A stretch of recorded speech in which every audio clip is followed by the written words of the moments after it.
Hey, Cairo, everyone. Welcome to our Risha Devotion webinar. We'd like to thank you all for joining us this morning. Please, as always, invite your loved ones, your family, your friends to be a part of our Ishishi community. As always, we promise to inspire you with the wisdom of Ifa, of Obatala, Olokun, and all of the Orisha, as I typically do. Let's start off today's devotion with a invocation or a summoning of protection from Obarisha, Obatala, and it goes as follows. Biikule mi bowa giring ajija, mafajija jemole giring ajija, biarule mi bowa giring ajija, mafajija jemole giring ajija, biofole mi bowa giring ajija, mafajija jemole giring ajija, biiyami le mi bowa giring ajija, mafajija jemole giring ajija, biajogun bobo le mi bowa getting ajija. Mafajija jemole, getting ajija. If death is chasing me and coming towards me, getting ajija, I will use my ajija to knock it to the ground. If disease is chasing me, coming towards me, getting ajija, I will use my ajija to knock it to the ground. Getting ajija. If loss is coming towards me, getting ajija, I will use my ajija to knock it to the ground. If all of the ajogun are chasing me and coming towards me, getting ajija, I will use my ajija to knock it to the ground, getting ajija. Thank you for welcoming me back. It's an honor to fill in for Baba Kola this morning. So there has been a lot that has transpired. Well, not only since the last time that I did devotion, but let's say within the last week, there have been interesting things that has been happening, either in the media or social media. Affirmative action and education, the Titan sub, wildfires. We'll just say Florida in general. Several things are going on nationally and internationally, and I hope you all are staying well and maintaining and finding a way for mental and holistic balance. For sometimes it can seem that this type of stress is almost specifically engineered to test the spirit and to test the well-being of us as the individual, as if someone knows the exact threshold to our well-being. It always seems like we're running on the hamster wheel, or the water is always just beneath one's chin. And, there's always something, right? There's always some theme of the day, some hardship for the week, some hardship for the month, some reason for the season. And once that thing had been successfully completed, and right behind that, without fail, there's something else. There's always something to keep us moving, to keep us in a almost like a frantic state on that hamster wheel, like it's a normal occurrence, let alone all the things that are projected to us via media. And it feels like these things can interfere with optimism, they can interfere with faith, and that when interfering with faith, is like it hinders the expectation that we will live another day of peace or serenity, or that we can maintain living the next day with a life of um, peace or solace that we have for ourselves. But of course, as we know, I always give all nice esoteric gems for the day. But if something can enter your mind, and if something can make you believe that thing is inside of your mind, and you cultivate the emotions of that thing, whatever that thing and desire it is, it's yours. And that's either positive or negative.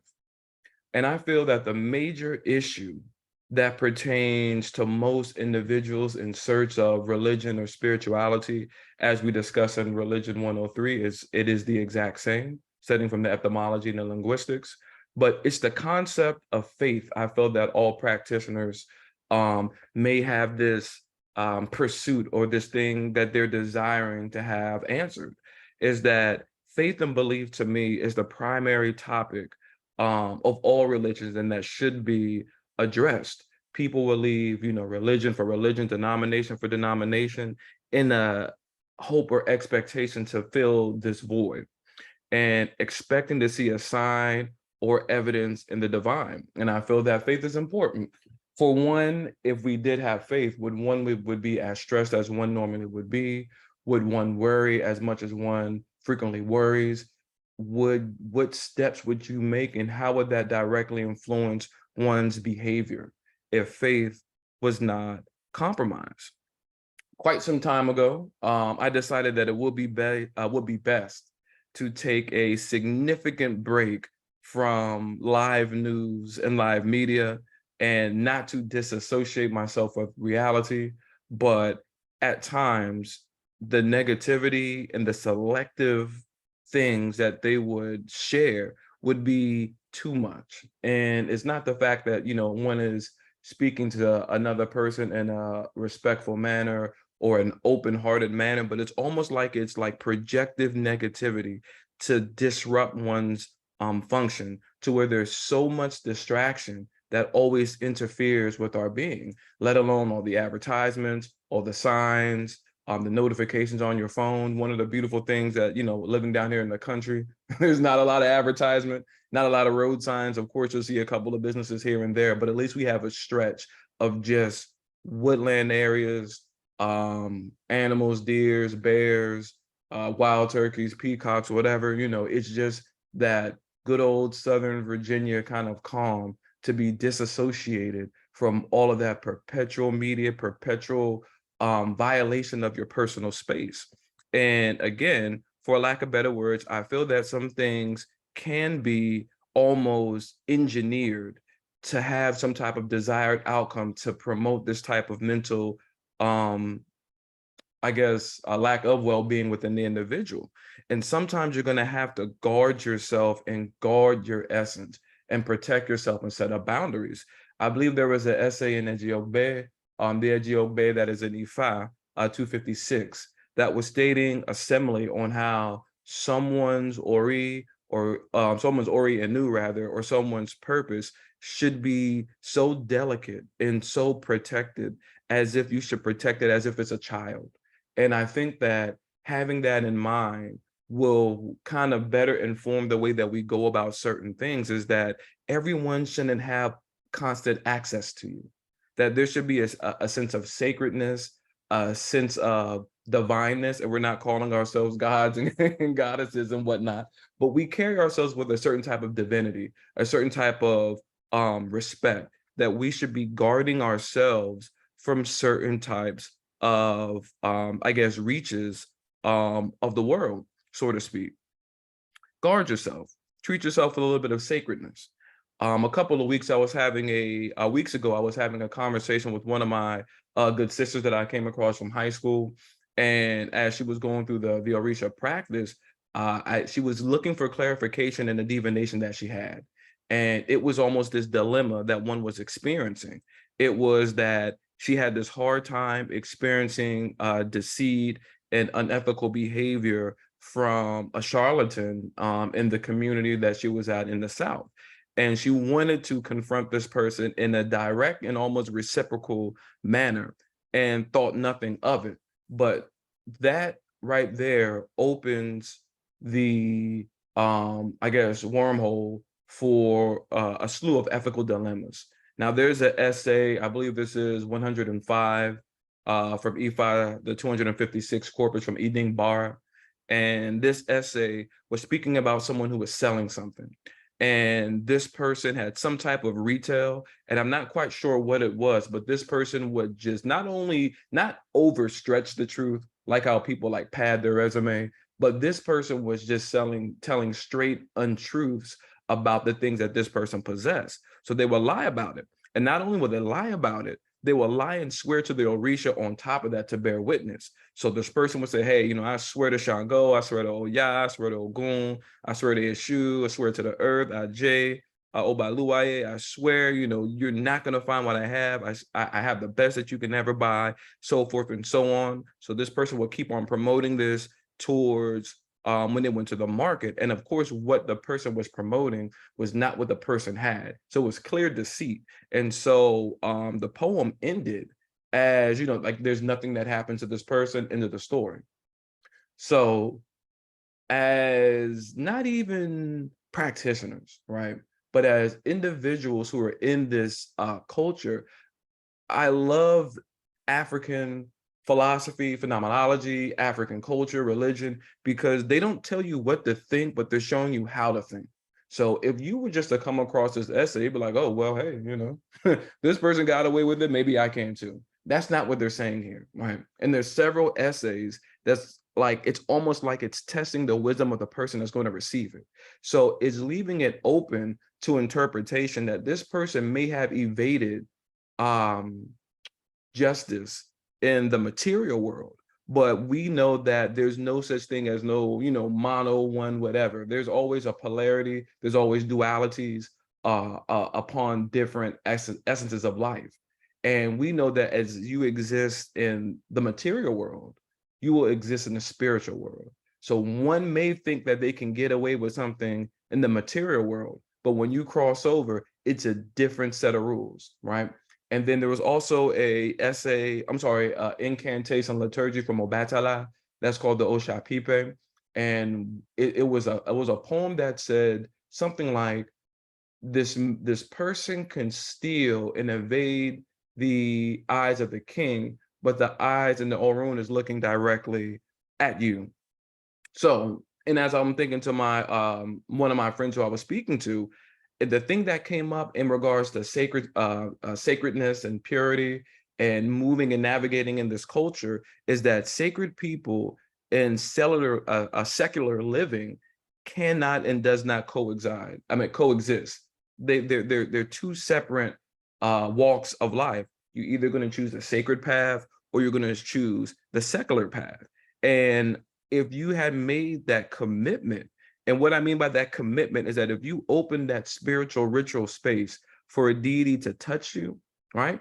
So if you have an initiation properly done by a deity that's spiritually and spiritually related to you or related to you by your bloodline, and you made the choice to enter a relationship with that Orisha will touch you. Now, someone else who may not have made that commitment, they may not have had that initiation. It's a Southern saying about, us Black folks down here in the South, is that they say God only protects babies and fools. So if this person is naive and they're, straight wilding and they have not made that initiation, well, that's fine for them. Okay, what they reap is the things that they sowed. So it's going to catch up with them. But I highly recommend, one, not throwing all of your spiritual toolkit out the window when you are coming across certain types of opposition. And it's another issue as well that is my personal belief, and I like to differentiate, spiritual empiricism from my personal belief. But my personal belief is that I don't understand the idea, if it's not medically suggested, if it's not suggested during divination, but individuals who make the idea to initiate into several different Orisha, because each have their own consciousness, each has their own energy, each has their own set of standard. So how can you show up as one Orisha in their own standard when you may do something that is a direct contrast to the philosophy and beings of another Orisha, if you get what I'm saying? Each of them have their own manner. So for an example, this will show you how to navigate and how to respond to certain situations as a Omo, as a reproduction, or as a micro of the macro Orisha. You should be reflecting everything that Orisha does that's in order, that's in law, and that's in order. For an example, now there could be someone, right, who married an Orisha. So, I say married as initiated. So the initiated or married an Orisha, and the way that they can go about things will be extremely different from another. I don't have this confirmed, but I think for those who initiate into Ifa, I think that they take a vow of nonviolence. No matter what happens, nonviolence. That's true for Ifa. but that's not true for everyone else, right? So the way that, and this person was an Ifa practitioner, and she went through initiation. So I'm saying, sister, like, you can't respond like that. You already made that pact and you already made that route. So you can't go to, be Ifa Monday and be, Shango Tuesday and be Ogun on Wednesday and be Oya on Thursday. You put this deity inside of your body and you must uphold the customs of that deity. There are some people who can't even argue and can't even debate. If someone says something, you say it one time, after that, it's done because they made that promise. So there's different ways that individuals need to go about things in a way that is specific to their spiritual morphology. And in short, what I'm saying is that the sacred way and the secular way do not go hand in hand. I feel that sometimes we may jump to like initiation to hurry up and arrive, but we are making serious commitment. It's not like, I guess maybe it has some will think it's like a baptism or other rites or passages in other Western religions, and I'm not being I don't want to be disrespectful to their culture, but what I'm saying is initiating yourself to a deity is a lot different from a baptism. There's things that you must uphold. So carry yourself with this sense of sacredness, this sense of purity, and it's not so much about what you wear or how you show up in your aesthetic, but it is the type of mentality that you have about yourself. Keep yourself sacred. Keep yourself kind of far removed or removed from things that could easily touch you or easily disrupt you. And I don't mean that physically, I mean like intellectually, spiritually as well. Like, for an example, would you let everyone come in your house and touch your Orisha icon? Would you let everyone in your house in general? Would you let anyone just sleep in your house or stay in your house? Would you let anyone use your debit card? Would you let anyone give you medical advice? No, right? There's certain people that you allow to enter in their space because we would assume that you keep yourself sacred, that everything is not open for the public. So keep that open with your mind. There's a certain type of anonymity or separation that one will need to have this type of sacredness within an individual. And I believe I was listening to Denzel Washington, and he made this quote that we'll never know at this generation the problem of having access to too much information and what this too much information does to the mind. And everything that's not specific to our function does not need to be known in depth. There is endless amounts of information and there's endless amounts of things to know and things to do. But if we're swapping from one side to another, is that we'll never arrive. And I think this was almost done intentionally to reflect what the spirit world is. So I love the cosmology of Anu, which speaks about the cosmology of Ra and Rayet, as Ra and Rayet was creating the universe. And this is in Knesset and Kemet. Nonetheless, we see Ra and Rayet as Oshumare and Eletamare. But when they're saying that they're leaving the immaterial world, that means they're leaving chaos. And so when Ra and Rayet are creating, the hidden symbol in that story is telling you that there is an infinite amount of things to get in the spirit world. There's an infinite amount of things to know. There's endless energy, endless matter, endless intellectual ideas, endless philosophies. But if we're switching from one to one to one to one, there's no foundation. Nothing can be created because nothing is stable. So I give that to a piece of warning, is to really watch yourself from having access to too much information that is a distraction, and having too many things to enter your personal space to keep you off balance. And that was the main reason for creation, where they were coming out of chaos and they were creating stability in the material world. And that's one of the hidden esoteric gems in the study of cosmology or in the study of prior Genesis. And every culture has one if you search for it.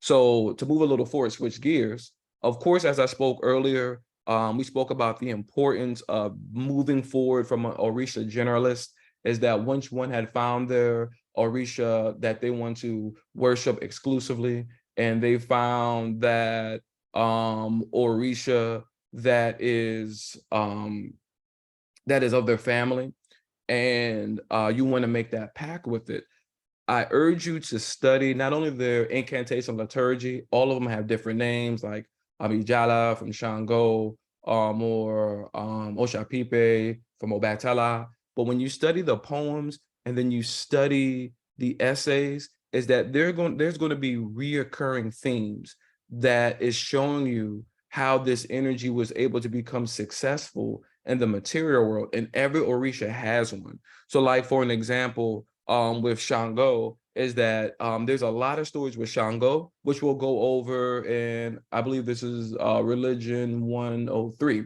But there's a lot of stories with Shango to where he upholds customs. That the reason why he's the monarch of the earth, and he is throwing down lightning and being confrontational, is that Shango will do what he has to do to uphold spiritual and sociological customs.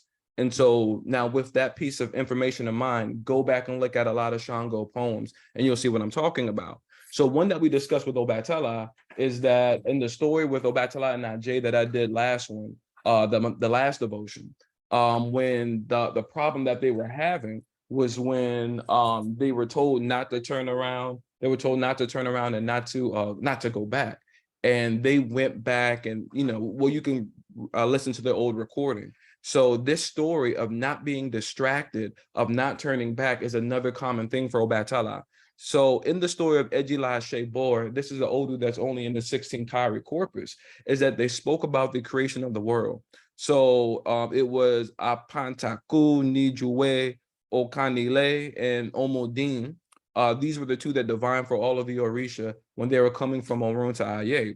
And so at this time, they wanted to leave the spirit world for the first time and enter the material world. So when they were coming, there was nothing here, no animals, no earth, no soil, minerals, or whatnot, just a infinite expanse of water. So at this time, Aleta Mare called all of the Orisha there, and that they were to create the material world collectively. So Aleta Mare sent the eldest in rank, Obatala, to be the representative of Aleta Mare in IA. So Aleta Mare gave Obatala the snail shell, the Ada Osha, and 16 Kairis to use for a form of support just in case he gets lost upon his way. So they started the descent, and it was Ogun that was removing the obstacles on the Ona, on the road, as they were entering the material world. So at this time, they were all tired, and the Orisha wanted to stop. So Obatala was telling them, don't stop, keep moving, keep going, keep going. And one by one, all of the Orisha were stopping. He was commanding them, don't stop, keep moving, keep going. They all decided to stop and rest on the side of the road. So they did not listen to the summons of Obatala. So after they all stopped, Obatala decided to sit, rest, and wait. So after some time and some days went on, they started to drink water. But when Obatala initially stopped, he got his Ada Osha, which is the machete, and he threw it up on the palm tree to rest. And so when he put it on the palm tree, all of this water was gushing out of the palm tree. So I'm like, oh, well, hey, I can just drink this water right here. So when he was drinking this water, he knew that it was sweeter than regular water. And he drank into excess. And then he went, others were informed about this water. Others drank, they went to sleep. Orunmila did not drink the water. He may have known that this had intoxicants in it. And Obatala was sleepy and went to sleep. And he did not wake up, which is another theme about sleeping and rising, but we'll get to that at another date. So the guidance that the Orisha had from Aleta Mare, which was Obatala, was compromised. So Orunmila took advantage, took all of the materials and items from Obatala and decided to go forward. Obatala woke up. He demanded all of his materials back. He got the 16 Kairis back. He got the snail shell back, but as a gift, he let Orunmila have the Ada Osha. Nonetheless, Obatala continued to create Aye, And the first Orisha to arrive on this physical realm were Ogun, Obatala, Shango, Obaluaye, Orunmila, Eshu, and Yemu. Now, on several occurrences, this verifiable essay opens up a can of philosophical debate about several things that we have heard about Orisha cosmology that I would love to go into, but we'll do it in Religion 402. But what I will say that's relevant to this conversation is the importance of distraction and taboo. Now, I read something from a well-known EL Orisha, and she referred to Obatala as nothing more than some defamed drunk, that he didn't do his job. He's this old man drunk, old man, feeble man, and basically a washed up has-been. And so, yes, Obatala drank palm wine, and I know that there's many Obatala Olorisha that would say, the taboo was only palm wine. You can drink gin, you can drink beer, you can drink wine, you can drink bourbon, you can smoke weed, it's just palm wine. But to me, like I said about African philosophy, they don't tell you what to think, they're showing you how to think. So think about it. If Obatala drank gin instead of palm wine, what do you think that would happen? If Obatala rolled up a joint and not palm wine, what do you think that would happen? If Obatala would drink beer, what do you think that would happen, right? So the story is not just about palm wine, and it is, right? Another EL Orisha would say, you guys are making all this stuff up. It just says palm wine. Well, one, they're not an Obatala Orisha. Two, I don't think they actually think about the philosophy about it. Is that they're telling you that vices is going to lead to your downfall. And it's more so than alcohol. So yes, alcohol is a big no-no. As an Obatala Orisha, no alcohol, no drugs, no weed, no intoxicants is something that I believe. But then also, this is showing you on how vices can stop you from showing up to your purpose. So you could have a vice of being a shopaholic, of being an excessive pessimist, being an adrenaline junkie, to being addicted to marijuana, to being addicted to cigarettes, to being addicted to sex, to being addicted to anger, manipulation, etc., and so on. So the messages is telling you to be very careful and don't have anything to compromise your sovereignty or compromise your effectiveness as a leader. It is alcohol, but it's showing, as Obatala being the leader, is that you do not want things to compromise your leadership. And there's a strong sense of power that comes from purity. This is also a relevant story with the story the story of Asar. And Asar is who we call is worshipped as Obatala in our culture, and it's the very same story, to where Set wanted to rule instead of Asar, and Set is worshipped as Eshu. So the same thing between the battle between Eshu and Obatala is the exact same story that was recorded in Kemet. So Eshu wanted to rule in place of Asar. So they end up he invited some of the Sabo over, and they gave Asar this beer. And so Asar was drinking the beer. He was making merry at this dinner table, and they said, "Hey, we made you this. We made you this bed. We made you this bed just for you." But the bed was a coffin. So they they threw Asar in the coffin, nailed it shut, cut him up to 16 pieces, and threw it at the bottom of the river. And also, this is another hidden gem to show you on how that 16-piece divination has ancient roots from that white icon deity in Kemet and Knesset into Obatala's 16-piece divination here in contemporary culture. I found that as a very interesting thing to note. Nonetheless, there's a power that comes from purity. And we already discussed this in the story with Obatala going to war, and then how he was supposed to give up the white cloth, but he didn't. And it wasn't saying to be a pacifist, but it was telling you the way to go about it is what is going to help one succeed. And following up with this last story from Akaran Meiji, it has a very excellent morale to it. So this story here is about a rooster that was going to Igbo Awo. Um, and this is the mold of EFI University.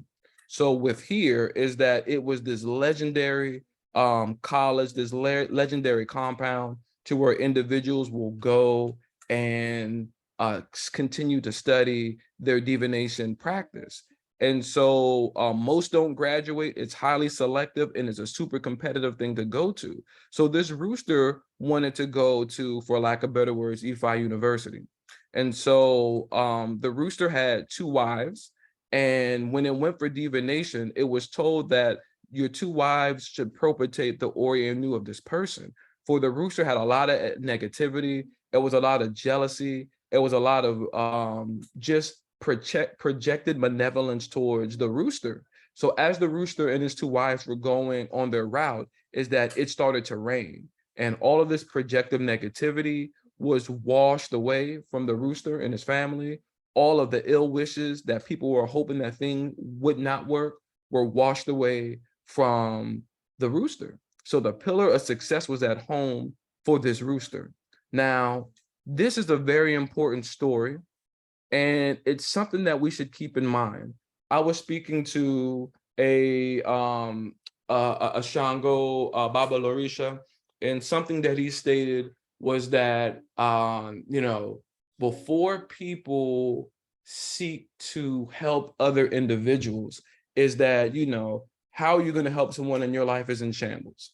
How are you going to lead somebody in the right direction? And your stuff is good. Your stuff is not in order themselves. So it was some things that I agree with, right? I feel that like no one would want to nobody would want a financial advisor, that lost, I guess that's either, claimed bankruptcy or is in debt by like millions of dollars. But at the same point is that maybe this financial advisor had went through something and they can show you how to go towards the other side, especially if this financial advisor's education and experience was in the discipline that he's shooting to navigate. So I didn't agree with them on that manner. And what I'm saying is that, just because someone is experiencing something, or rather, don't give the illusion that life is easy or the illusion that there is no opposition in life. So for an example, really briefly, I'll share this with you. Out of general austerity, I decided to give up meat for the most part, maybe about 5, 6 years ago. And now every now and again, very seldomly, I would break the fast with, a roasted duck, or, maybe fried some chicken or something like that. But consistently, I don't eat meat. And I'm telling you this for a reason, right? So for some reason, I walked on this conversation and someone was speaking about and promoting the lifestyle of vegetarians and vegans, that you need to be a vegetarian, you need to be a vegan, and it's immoral to eat meat. And you can't take from an animal. And to me, even as a person who was a vegetarian there, I was like, I don't agree with that. Just because a plant does not bleed or a plant does not scream, it doesn't make a plant any less of a life. But then also, I don't know how many individuals actually have been on a farm or actually, been out on the ranch or in the farm or in nature. So when you are farming, is that there are several things that are going to have to die so that your produce can survive.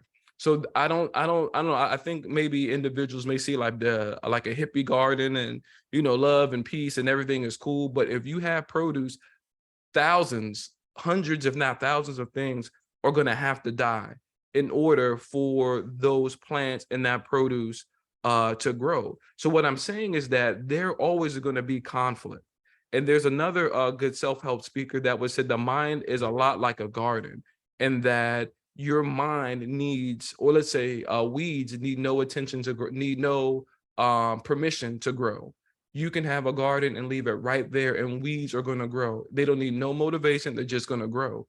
You have to go constantly and frequently attend to the garden. You're going to have to pull the weeds. You're going to have to, get the pest out. You always have to do some type of maintenance. And so I say this, the same thing with the mind. The mind is like a garden, and you can have the best intentions, but weeds need no encouragement to grow. We must constantly reevaluate ourselves. We must constantly engage in ritual of the Orient New. We must constantly confront the negative thoughts in one's mind, and that you have to, continue to set and form yourself to who you want to be. And to tie it back, and we'll end as we began, speaking about cosmology and forming yourself out of this infinite primordial space, is that faith is in actuality auto-suggestion, right? The most effective way that faith can be influenced and acted on upon in the human mind is through auto-suggestion. And so what auto-suggestion is, it is the repetition of images, the repetitions of emotions, and the repetitions of verbs, or words rather, to constantly form something that you want to pull out of the spirit world. So nothing is impossible.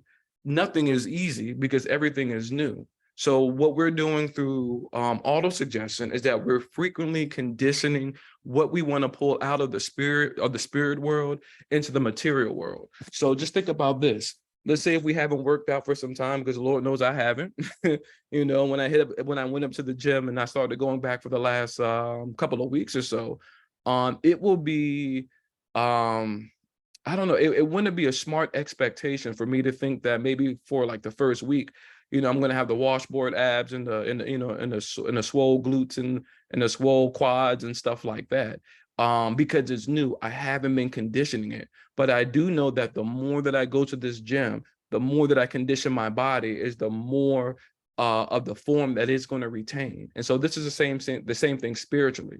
So keep that in mind with your auto suggestion for the EY of the week, is that set up your own routine. So and I guess in this point, it doesn't really matter what language it's in per se, but set up your affirmations, the things that you want to condition out of the world. Say it. It should be dealing with health, wealth, finances, personal relationships, and spiritual goals.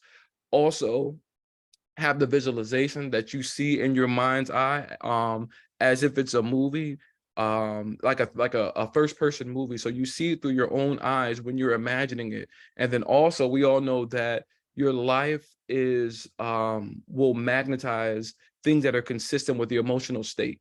So just as we know words create, we know visions create, but the emotional states that you hold is going to magnetize those things to you. So for some reason, if we're experiencing a lot of, negativity, or just a lot of hard times, just like it's an old black saying that you got to fake it till you make it, but understand to what the elders are saying is that you're going to have to cultivate that feeling of prosperity and joy, even though if you got, overdrafts in your bank account. You have to hold on to that feeling so you can gravitate those people to match the reality that you want to have. And it works in both ways. So if one is holding on to feelings of negativity, anger, suspicion, mistrust, and you hold on to those emotions, you are going to gravitate all of those experiences to you. So a lot of times I sit back and watch, is that a lot of things that individuals may complain about is things that we could fix that are in our grasp. And it's so easy. It's what you say, is what you see in your mind's eye, and it's what you feel. And your outside cannot dictate that. You're the one that makes the choice to be the monarch of your life. You choose the thing that you want to bring here. And with that being said, watch out for the distractions. Do not let these distractions and these images start to condition your reality. You're going to have to separate and distance yourselves from these things, from these ideas, from these philosophies, from these low vibration things that are just oversaturated on the media, oversaturated on social media. And don't let things get in the way between you and your material success. Don't let things get in the way between you and your function that you had committed to your deity that you will bring here in the world. In closing, life is a huge mirror, and your mind is what it's reflecting. So watch out for distractions and only feed your mind with things that will raise your vibration, and don't let media play on your insecurities. Thank you all for joining Devotion today. I'm going to go in this Q&A. I see that there is a question here. Let's see. Believe that you said. So it's it was a question about spiritual morphology. So this is something that I had learned. I did not coin this term. This is a term that I learned from a good Akan brother.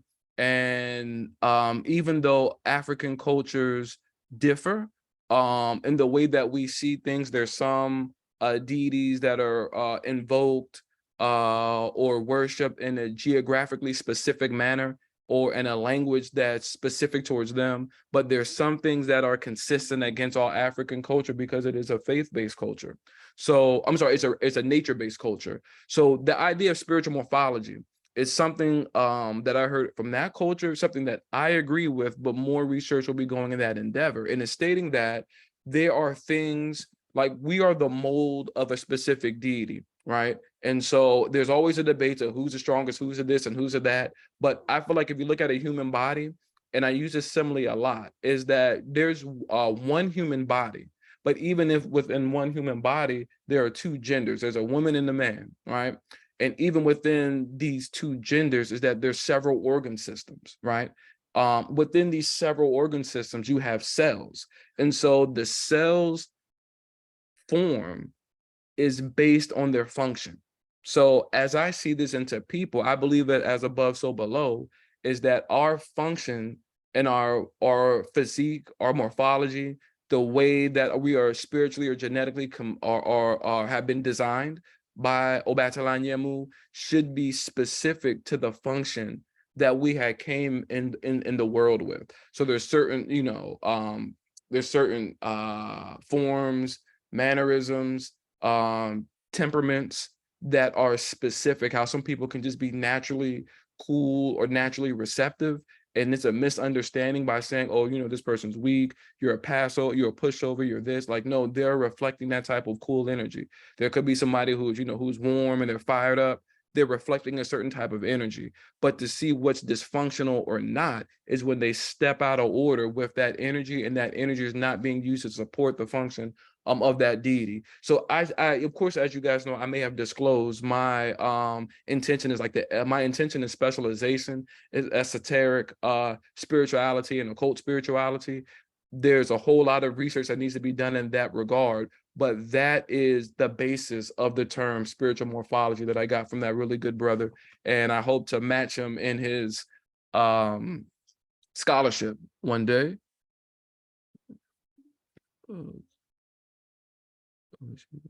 Okay. One other comment says, thank you, Baba, for this profound awakening devotion.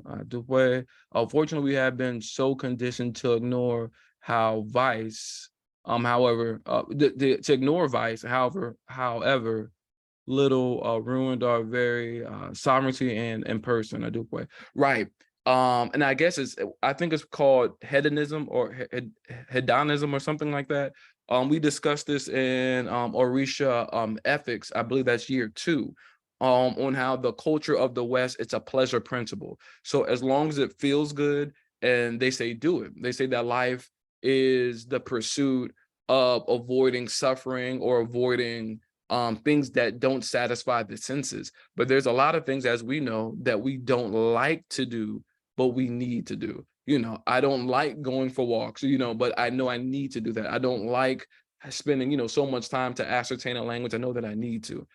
Sometimes you may not want to eat, the fresh fruits, fresh salads, fresh vegetables. You may want some French fries or something like that, but you shouldn't, and that type of discipline needs to be reinstalled in that type of sacredness. But I feel like there's a complete eradication of anything sacred. I believe there's a promotion of vice all in the culture. But we all have to be those pillars of example to our youth and to our community, because it is poisoning our society. I agree 100%. Yes, go ahead. We have a comment from Ia Marie at Cairo. Okay, at Cairo. I do pray, Baba, for this morning's devotion. Just a couple thoughts. I with the story of Ifa and Obatala and the other Orisha, and their commitment to a task and devotion shows a lot that we can learn from. And of course, for me, I always take that particular story to remember that Ifa does not sleep.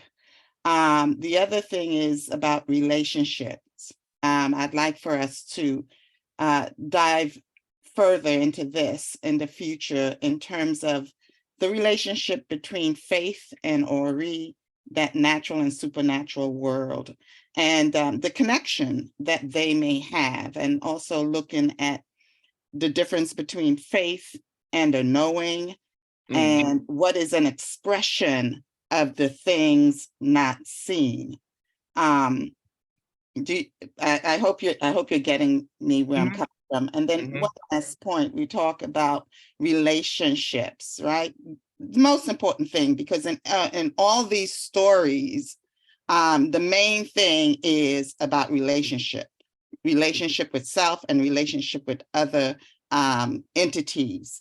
And what is a healthy relationship versus what is a healthy connection versus what is attachment. And I think many mhm, times we attach and don't seek a healthy connection. And that's where I think we kind of need to have some consideration around, and the other thing in terms of relationship is, what are you really after? Because I've seen so many relationships destroyed. I'm talking about in terms of the story that you were talking about with the young lady.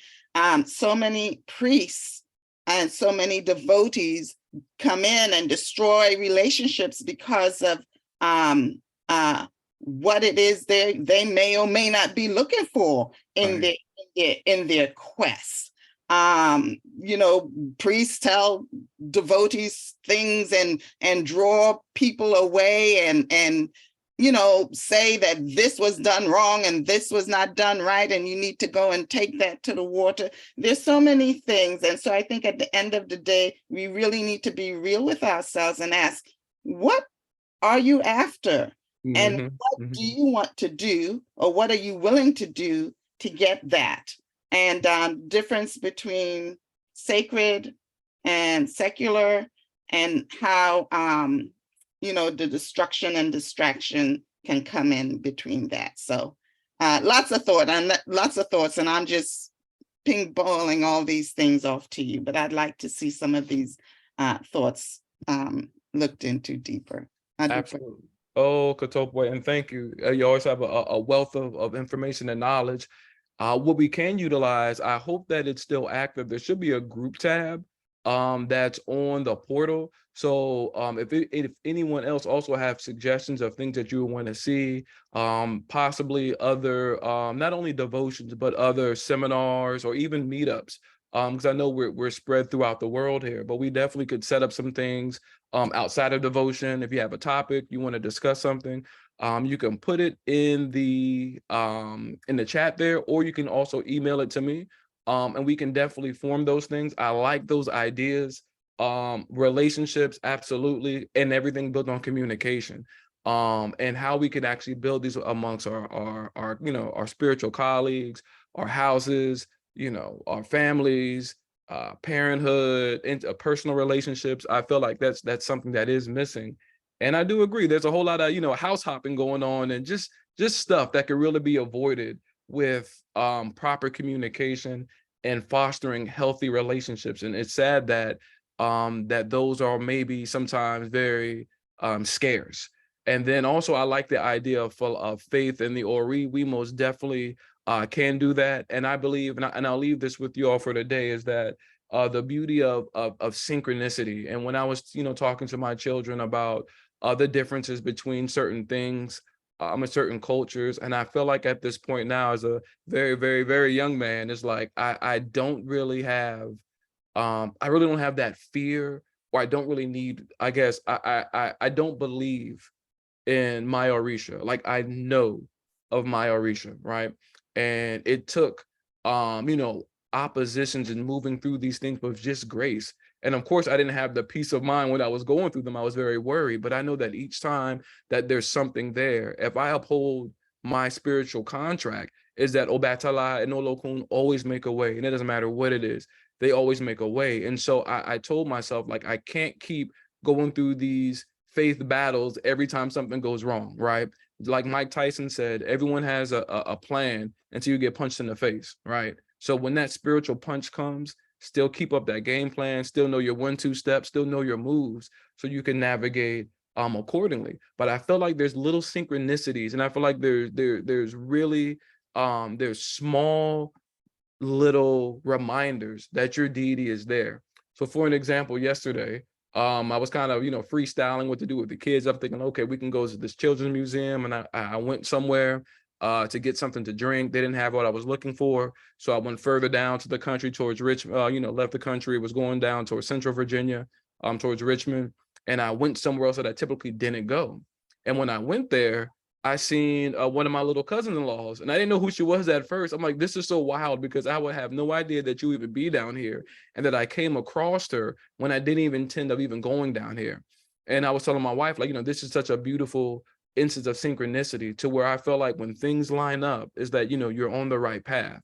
You may come across something, you may, walk in on a conversation, see someone on a license plate, you may have a conversation, but there's always little small reminders that you're going in the right direction. And there's always a confirmation in the material world when you hear something in the spiritual world. So just keep those 2 ears open and move forward in the right direction. I believe you all have my email, because I know I've been, I sent out quite a few, but please send it at Ishola at EFI University. Whatever seminars or anything else you would like to see us to put on, we most definitely will do them. And Marie, thank you. We will definitely make some plans off of what you suggested. Have a good Sunday, everyone. Ariel Odabo.